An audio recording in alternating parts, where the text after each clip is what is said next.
Ladies and gentlemen, it is exciting to be coming to you guys. Once again, center of attention here, Jimmy Pilato with the far end of the bench. And we have the upset of a lifetime to talk about. And I talk about the wrestling tournament quite a bit. I've done a show on every single season that we've had the podcast.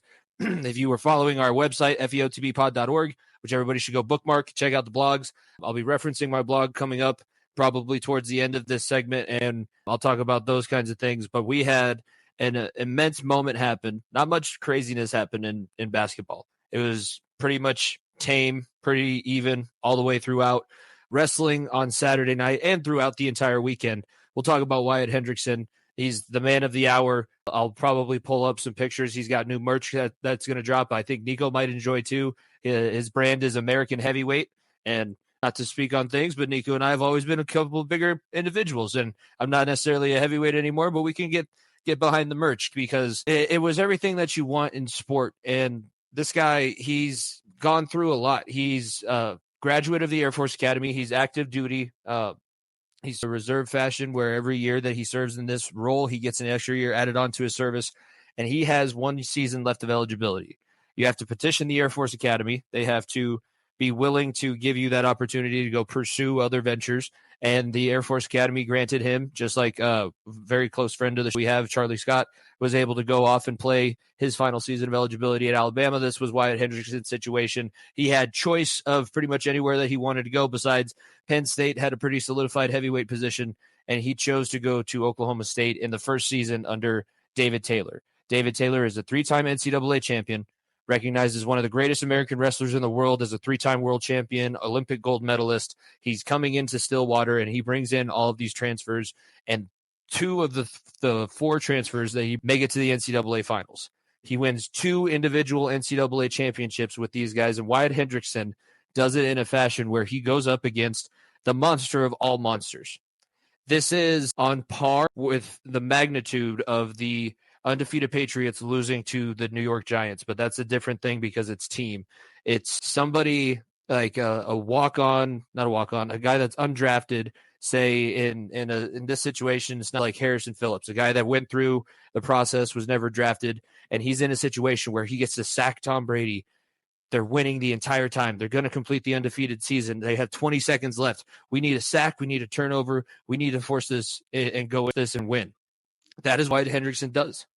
He wrestles Gable Stevenson, coming back from the Buffalo Bills, coming back from his stint in the WWE.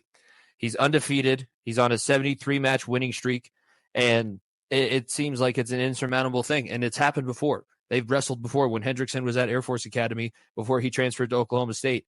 It didn't go well, and Hendrickson struggles.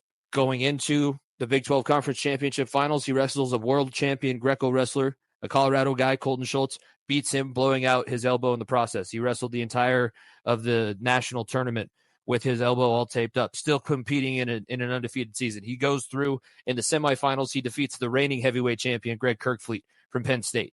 Then in the finals, he has to defeat the heavyweight champion from the 2 seasons previous, the Olympic gold medalist, guy that is truly never been defeated and is a monster. And he is going to take this guy out and win a championship. Down by a point with 25 seconds left. He needs a takedown. He has whatever extra push you want to call it. He talked about some divine intervention in his match when he was talking about it. I don't know what you can call it, but that was an athlete putting it all together in the right moments. And the end of season run for Oklahoma State behind Wyatt Hendrickson, the upset of the century, upset of a lifetime. It's one of those moments, especially as a guy that coaches wrestlers and coaches people to try and push themselves past their limit and see what they're able to accomplish. Wyatt Hendrickson proved that is possible and did it in a way, lieutenant in the Air Force, and he'll be years to his service because he's be trying to compete for the 2028 Olympic team, seeing if he can upset Gable Stevenson, win the heavyweight spot at the Olympics, and go for a Olympic gold medal.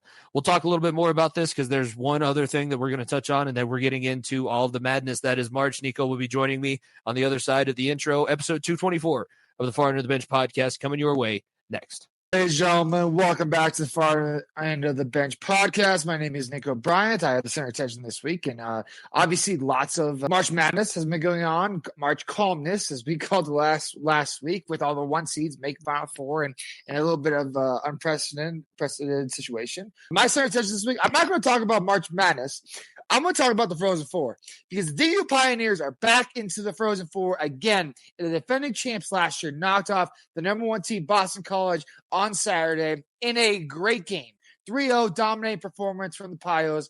And look, if you love hockey like we do at the show, if you love watching the NHL, you love watching Ovechkin and his chase for history that's coming up probably in the next couple of games as he's 3 goals away, and you like seeing all these fun, you love watching the Four Nations, love watching that, tune into the Frozen Four because the Frozen Four, it's the best college teams in the country obviously facing off, and DU Pioneers, 10-time national champions, won their 10th last year, most in Division I, are back in the Frozen Four. Off the backs of David Carr, who obviously was the World Juniors coach for Team USA, who is one of the coaches in college hockey, plain simple, and on the backs of Matt Davis, who is the best goaltender in college hockey, who has only landed 1 goal this entire NCAA playoffs so far for the men's hockey, and he has done a fantastic job as well. This team is firing on all cylinders.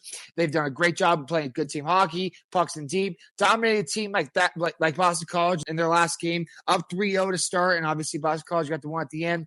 It was a dominating performance and what the Pioneers are doing, and especially when they come to this Final Four with Penn State, who's a very good team also, with Western Michigan, with Boston University Terriers. It's going to be a high-flying game. The games are on Saturday, and if you're getting a little bored with all these one seeds winning in basketball, turn into the Frozen Four because the Frozen Four has been a lot of fun as well. I've been enjoying the hell out of it. So, without further ado, we have a lot of March Madness talk, a lot of wrestling to talk too, a little bit of Nuggets and Avs as well. So don't you worry. Far on the Bench, episode 225 coming at you right now.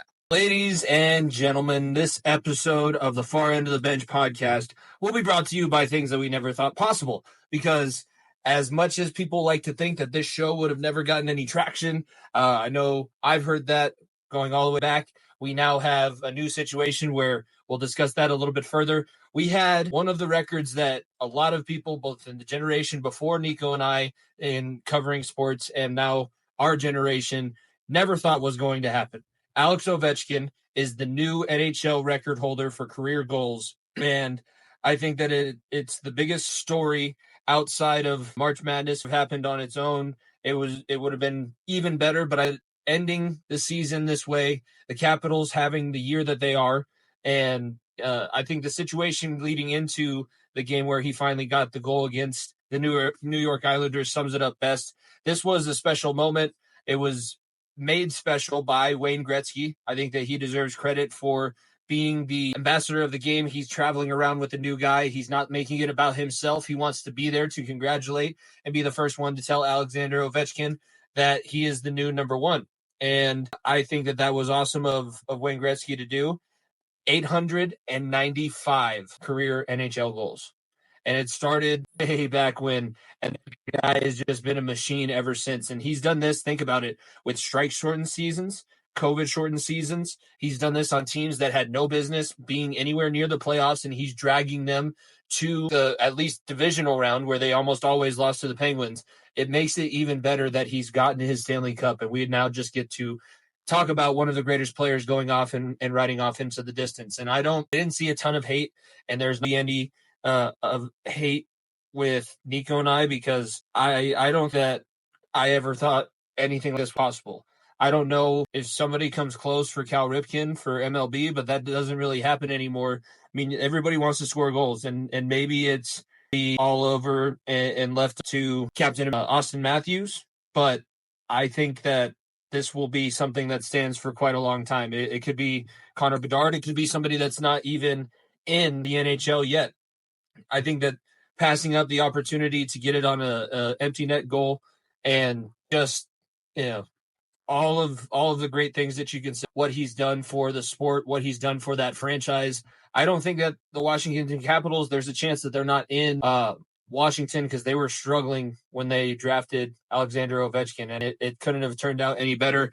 All his entire career with one team, and he accomplishes history with a lot of guys that he's been there with for a long time. Tom Wilson gets the assist on the record-breaking goal. Alexander Ovechkin He's our thumbnail for a reason. We'll be talking a little bit more about him coming out on the other side of the intro. Episode 226 of the Far End of the Bench podcast. Nico Bryant will be joining me next.